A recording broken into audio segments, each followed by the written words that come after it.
The face at the window. I'd always loved the view from my apartment. The 20th floor of a towering building in the heart of the city offered a certain kind of solace. The world below was chaos, honking horns, rushing pedestrians, and the endless churn of life. But up here, it was quiet, peaceful. It had been my sanctuary since I moved in 3 years ago, following a messy breakup and a desire to start over. I'd filled the apartment with little touches of myself, a string of fairy lights curling around the bookshelves, a collection of plants that I tended to with obsessive care, and a cozy armchair nestled by the floor-to-ceiling window. The building itself wasn't glamorous. Its beige walls and faded carpets hinted at better days, but it was secure. The kind of place where neighbors rarely interacted, which suited me just fine. That night, though, the peace was shattered. The power outage began just after 9 p.m., plunging the entire city into darkness. From my vantage point, I could see the skyline dimming one block at a time, like dominoes falling in reverse. It wasn't the first blackout I'd experienced, but it was the first one to unsettle me. Something about the way the night swallowed the city made me feel exposed. I lit a candle and tried to distract myself with my usual routines. I brewed a cup of chamomile tea, curled up in my armchair and scrolled through my phone. My battery was low, but I figured I had enough charge to ride out the outage. Outside, the wind howled, rattling the glass door to my balcony. It was unusually strong, even for winter. The sound made the silence inside my apartment feel oppressive, like the walls were closing in. I was about to set my phone down when I felt it, a prickling at the back of my neck, as though someone were standing behind me.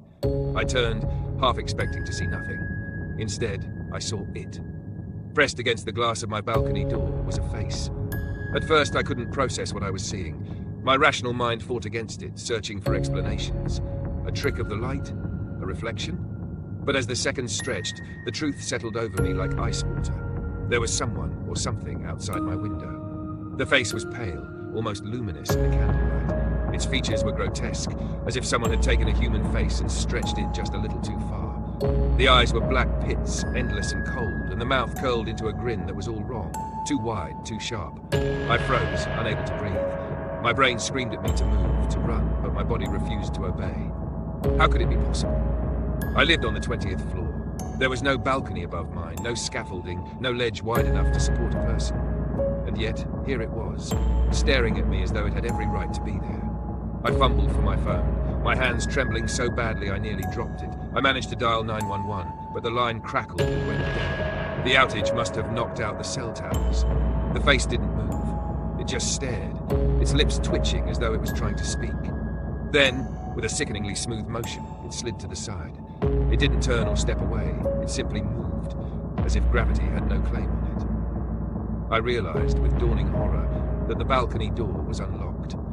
Adrenaline surged, breaking the paralysis that had gripped me. I leapt to my feet and lunged for the door, slamming it shut and locking it with shaking hands. My breath came in shallow gasps as I pressed my forehead against the glass, peering into the empty darkness beyond. But it wasn't empty.